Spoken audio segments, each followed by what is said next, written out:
ಜೈಲಿನಿಂದ ಹೊರಗಡೆ ಇದ್ದಂತಹ ಸಂದರ್ಭದಲ್ಲಿ ತಮ್ಮ ಫಿಟ್ನೆಸ್ಸು ಊಟ ಎಲ್ಲದರ ಬಗ್ಗೆ ಬಹಳಷ್ಟು ಸೂಕ್ಷ್ಮತೆಯನ್ನು ಹೊಂದಿದ್ದಂತಹ ನಟ ದರ್ಶನ್ ಬಾಡೂಟ ಇಲ್ಲದೆ ಇದೀಗ ಕಂಬಿ ಹಿಂದೆ ಸೊರಗ್ತಾ ಇದ್ದಾರೆ. ಬಾಡೂಟ ಇಲ್ಲದೆ ಕಂಬಿ ಹಿಂದೆ ಸೊರಗಿದ್ನ ಕಾಟೇರ ಅನ್ನುವಂತಹ ಪ್ರಶ್ನೆ ಎದುರಾಗ್ತಿದೆ.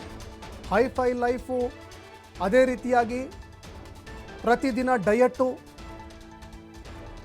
3 ಹೊತ್ತಿನ ಊಟವನ್ನು ನಿಗದಿತವಾಗಿ ಮಾಡ್ತಾ ಇದ್ದಂತಹ ದರ್ಶನ್ ಇದೀಗ ಜೈಲೂಟವನ್ನು ಮಾಡಬೇಕಾದಂತಹ ದುಸ್ಥಿತಿ ಎದುರಾಗಿದೆ. ಇನ್ನಿದೇ ಸಂದರ್ಭದಲ್ಲಿ ದರ್ಶನ್ ಜೈಲಿನ ಊಟವನ್ನು ಮಾಡಿ ಸೊರಗಿ ಹೋದ್ರ ಅನ್ನುವಂತಹ ಪ್ರಶ್ನೆ ಕೂಡ ಕಾಡ್ತಾ ಇದೆ. ಇನ್ನು ಬಾಡೂಟ ಇಲ್ಲದೆ ದರ್ಶನ್ ತೂಕದಲ್ಲಿ ತೀವ್ರವಾಗಿ ಇಳಿಕೆ ಕಂಡು ಬಂದಿದೆಯಂತೆ. ಜೈಲೂಟ ತಿಂದು ತಿಂದು ದರ್ಶನ್ಗೆ ಬಾಡೂಟದ ಕನವರಿಕೆ ಆಗ್ತಾ ಇದೆ. 15 ದಿನದಲ್ಲಿ ಬರೋಬ್ಬರಿ 10 kg ತೂಕ ಇಳಿಕೆಯಾಗಿದೆ. 15 ದಿನದಲ್ಲಿ ಬರೋಬ್ಬರಿ 10 kg ತೂಕ ಇಳಿಕೆಯಾಗಿದೆ ಅಂತೆ.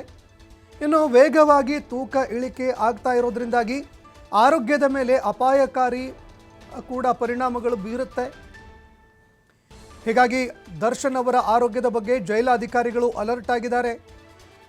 ತೂಕ ವೇಗವಾಗಿ ಇಳಿತಾ ಇದೆ, ಅಂದರೆ ಬಹಳಷ್ಟು ತೀಕ್ಷ್ಣವಾಗಿ ವೇಗವಾಗಿ ತೂಕ ಇಳಿಕೆ ಆಗ್ತಾ ಇದೆ. ಹೀಗಾಗಿ ಇದು ಆರೋಗ್ಯದ ಮೇಲೂ ಕೂಡ ಪರಿಣಾಮ ಬೀರುವಂತಹ ಸಾಧ್ಯತೆ ಇರುತ್ತೆ. ಇದೇ ಕಾರಣಕ್ಕಾಗಿ ದರ್ಶನ್ ಆರೋಗ್ಯದ ಬಗ್ಗೆ ಅಧಿಕಾರಿಗಳು ಇದೀಗ ಸಾಕಷ್ಟು ನಿಗಾ ವಹಿಸಿದ್ದಾರೆ. ಇನ್ನು ತೂಕ ಇಳಿಕೆ ಆಗೋದ್ರಿಂದ ಏನೆಲ್ಲ ಅಡ್ಡ ಪರಿಣಾಮಗಳಾಗತ್ತೆ, ಸಮಸ್ಯೆಗಳು ಎದುರಾಗತ್ತೆ, ಅದರ ಮೇಲೆ ಕೂಡ ಜೈಲಾಧಿಕಾರಿಗಳು ತೀವ್ರವಾಗಿ ನಿಗಾ ಇಟ್ಟಿದ್ದಾರೆ.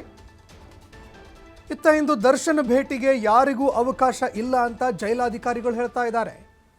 ಯಾರೊಬ್ಬರಿಗೂ ಕೂಡ ಭೇಟಿಗೆ ಅವಕಾಶವನ್ನು ಮಾಡಿಕೊಡ್ತಾ ಇಲ್ಲ. ಹೀಗಾಗಿ ಟೈಮ್ ಪಾಸ್ ಮಾಡೋದಕ್ಕೆ ಪುಸ್ತಕದ ಮೊರೆ ಹೋಗಿದ್ದಾರೆ ಅನ್ನುವಂತಹ ಮಾತುಗಳು ಕೂಡ ಕೇಳಿಬರ್ತಾ ಇದೆ. ಏನು ಜೈಲಿನಲ್ಲಿ ಟೈಮ್ ಪಾಸ್ ಮಾಡೋದಕ್ಕೆ ಅಂತ ಪುಸ್ತಕಗಳನ್ನು ಕೂಡ ದರ್ಶನ್ ಓದುತ್ತಾ ಇದ್ದಾರೆ ಅನ್ನುವಂತಹ ಮಾತುಗಳು ಕೇಳಿಬರ್ತಾ ಇದೆ. ಇನ್ನು ಪ್ರತಿದಿನ ಬಾಡೂಟ, ಅದೇ ರೀತಿಯಾಗಿ 3 ಹೊತ್ತು ಕೂಡ ನಿಗದಿತವಾಗಿರುವಂತಹ ಊಟ, ಡಯಟು ಇದೆಲ್ಲವನ್ನು ಮೇಂಟೈನ್ ಮಾಡ್ತಾ ಇದ್ದಂತಹ ನಟ ಇದೀಗ ಜೈಲಿನಲ್ಲಿ ಬಾಡೂಟ ಇಲ್ಲ, ಯಾವುದೇ ಡಯಟ್ ಮೇಂಟೈನ್ ಇಲ್ಲ. ಜೈಲಿನ ಮೆನು ಪ್ರಕಾರ ಏನು ಕೊಡಲಾಗತ್ತೆ ಅದನ್ನೇ ತಿನ್ನಬೇಕು. ಕಿಚಡಿ ಕೊಟ್ಟರೆ ಕಿಚಡಿ, ಚಿತ್ರಾನ್ನ ಕೊಟ್ಟರೆ ಚಿತ್ರಾನ್ನ, ಇನ್ನು ಅದೇ ರೀತಿಯಾಗಿ ಮಧ್ಯಾಹ್ನ ಚಪಾತಿ, ಅನ್ನ, ಸಾಂಬಾರು, ಮುದ್ದೆ ಈ ರೀತಿಯಾಗಿ ಏನು ಕೊಡ್ತಾರೆ ಅದನ್ನು ಮಾತ್ರ ತಿನ್ನಬೇಕಾಗತ್ತೆ. ಆದರೆ ಕೇವಲ 15 ದಿನದಲ್ಲಿ ಜೈಲಿನ ಊಟ ಮಾಡಿ ಮಾಡಿ ದರ್ಶನ್ ತೂಕ ವೇಗವಾಗಿ ಇಳಿತಾ ಇದೆ ಅನ್ನುವಂಥದ್ದು ತಿಳಿದು ಬರ್ತಾ ಇದೆ. ಇನ್ನು ಪ್ರತಿಯೊಬ್ಬರಲ್ಲೂ ಕೂಡ ವೇಗವಾಗಿ ತೂಕ ಇಳಿಯುವಂತಹ ಸಂದರ್ಭದಲ್ಲಿ ಆರೋಗ್ಯದ ಮೇಲೆ ಅಡ್ಡ ಪರಿಣಾಮಗಳು ಬೀರುವಂತಹ ಸಾಧ್ಯತೆ ಕೂಡ ಇರುತ್ತೆ. ಹೀಗಾಗಿ ದರ್ಶನ್ ಆರೋಗ್ಯದ ಮೇಲೆ ಜೈಲಾಧಿಕಾರಿಗಳು ತೀವ್ರ ನಿಗಾ ಇರಿಸಿದ್ದಾರೆ.